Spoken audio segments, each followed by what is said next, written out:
welcome. Today, I would like to do a tribute to Dai Vernon.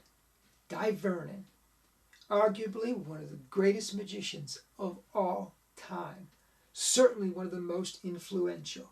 I'm doing this in response to a request. A friend, a viewer by the name of Niek, I hope I pronounced your name correctly, Niek, said, and I'm gonna read this, his quote, "I would like to see a video about the life, influence, and legacy of Dai Vernon." You know, it surprises me that here I'm in my second full year of doing these weekly contributions to magic. And after all this time, I haven't done one on Dai Vernon. I can't, you know, I mean, this should have been done in the first 6 months, let's face it. So I apologize that I haven't addressed the career of this genius until this particular moment. Dai Vernon was born June 11th, 1894. He passed away on August 21st, 1992. He was born in Ottawa, Canada. His name was David Frederick Wingfield Werner. David Frederick Wingfield Werner. In other words, his name was David Verner. So the first obvious question is, how do you get from David Werner to Dai Vernon? Dai, or Day, as in David, stuck after a newspaper article ran an article on him and referred to him as Dai Vernon, or Dai Verner, as opposed to Dai Vernon, David Vernon. It stuck after the article came out, and he never went back. He just never changed it. Now, the Vernon aspect, at the time that Vernon was becoming popular, there was a popular figure skater also by the name of Vernon, and people had the name Vernon in their head. So when they heard Werner, they heard Vernon, and rather than correct them continually, Dai Vernon decided to stick with it. So that's where his name Dai Vernon came from.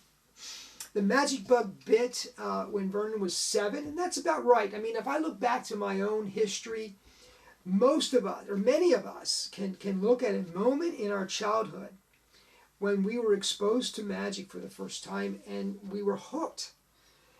Some of us outgrow it, some of us don't. Thank God I never did. And Dai Vernon never did. His dad took him to see a magic show when he was 7 years old, and he was thrilled and hooked and never looked back after that. Now here's something amazing. So he's 7 years old, and he wants to study magic. And what does he get a hold of? He gets a hold of The Expert at the Card Table by Erdnase. Now, if you've ever read this book, I mean, the idea that a 7-year-old is learning magic from The Expert at the Card Table is just, that speaks to the genius of Dai Vernon right there. But from the age of 7 to the age of 13, he's studying this book. Legend has it that he memorized it. He memorized it.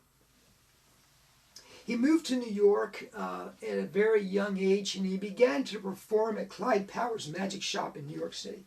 It was there that Nate Leipzig and Harry Kellar took an interest in him. He is said to be the only magician who's fooled Houdini. I don't know that he's the only magician to fool Houdini. Houdini was brilliant. He was certainly arguably one of the greatest magicians of all time. But you know, you can't be an expert in everything, and Vernon was an expert in cards and coins, and he was able to fool Houdini with what I would call a variant on the ambitious card routine, where he would take a card, he would place it, it would come back to the top, he would flip it over, it would come back to the top. Drove Houdini crazy. And Vernon fooled Houdini with this, and from there on became known as the Man Who Fooled Houdini. His work became known in the Sphinx, but he was never employed full-time in magic until he began working at the Magic Castle at the age of, it was in his 40s when he started working at the Magic Castle. He spent 30 years at the Magic Castle as the magician in residence and star attraction of the Magic Castle. People came from all over the world to study with Vernon. I remember reading the biography of Doug Henning, one of my favorite performers of all time, Doug Henning. And he got a grant to go and study with Vernon. And if you remember his first special, I think it was his first special, might have been his second, but he did the Symphony of the Rings on his TV special. And that is a direct tribute to Vernon. Now, Niak, if you want to know Vernon's legacy, let me just name 3 effects. The cups and balls. Dai Vernon's basic routine for the cups and balls has been the foundation for almost every cup and ball routine since. It's that good and it's that influential. The Symphony of the Rings, his routine for the linking rings, has become the gold standard of routine. Most people that perform the ring routine do some variant of the Symphony of the Rings. That's his legacy. And then you have the brainwave deck and all the variations of the brainwave deck that have occurred ever since. That's his genius as well. So if you just have the cups and balls, the linking rings, and the brainwave deck, if that's all you have an enormous contribution to the history of magic.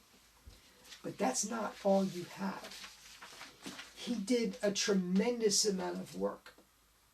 He's done coins through, he does a routine with a champagne glass and coins where he's basically Miser's dream style, producing coins into the champagne glass. That is legend. Now he's got books published. I'm going to list a few. I'm going to put some down below so you can look at them. Dai Vernon's book on magic, Inner Secrets of Card Magic, more Inner Secrets of Card Magic, further Inner Secrets of Card Magic. By the way, I have all of these in my library. I did not dig them out for the presentation. I'm just going to list them down below. Ultimate Secrets of Card Magic, Dai Vernon's Tribute to Nate Leipzig, Malini and His Magic, The Essential Dai Vernon, The Symphony of the Rings, Early Vernon, Dai Vernon's Revelation, and the Vernon Touch. Dai Vernon, a biography, was published by David Benn, and in 1999 a documentary was released entitled Dai Vernon, The Spirit of Magic. You can check that out. There's something I want to show you.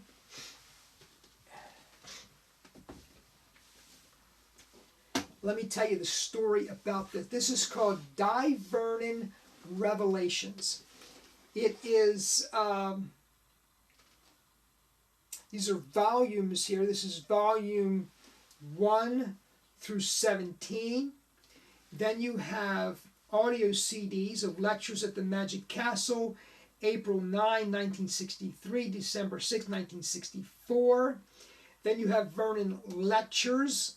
Then you have more Vernon lectures and more Vernon lectures. And then you have a couple of books here as well. Dai Vernon Farewell Lecture, and The Professor in Revelations. So these booklets come along with the packet too. Now let me tell you a little story about this. Denny used to do this kind of thing to me all the time. And by Denny I mean Denny Haney of the Denny and Lee Magic Emporium. So I would spend hours at his shop. And one day he showed me this. He said, Dave, this just came out. I think you should buy it. I said, Denny, you know I'm not a close-up performer.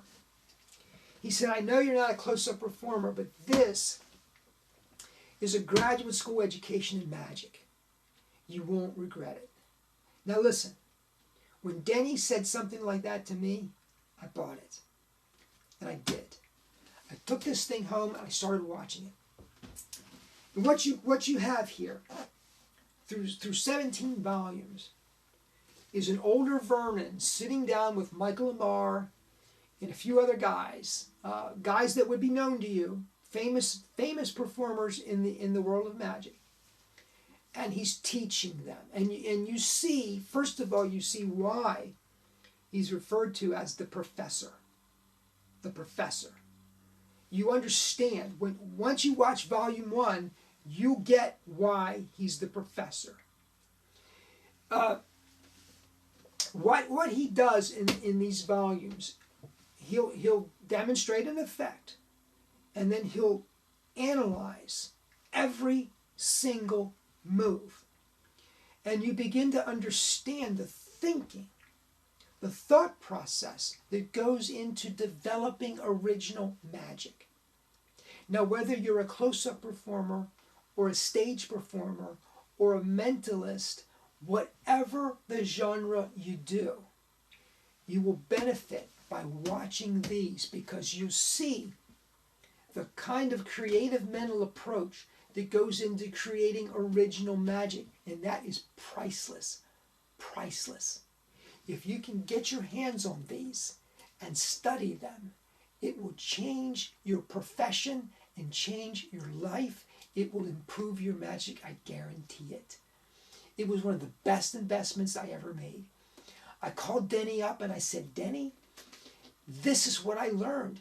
And he said, that's right, David. That's why I told you to buy them, because they're going to teach you how to create magic. And they did. So folks, if you can get your hands on these, do it. Now back to your original question. The life, influence, and legacy of Dai Vernon. Let me say this. His influence and legacy cannot be overstated. Cannot be overstated.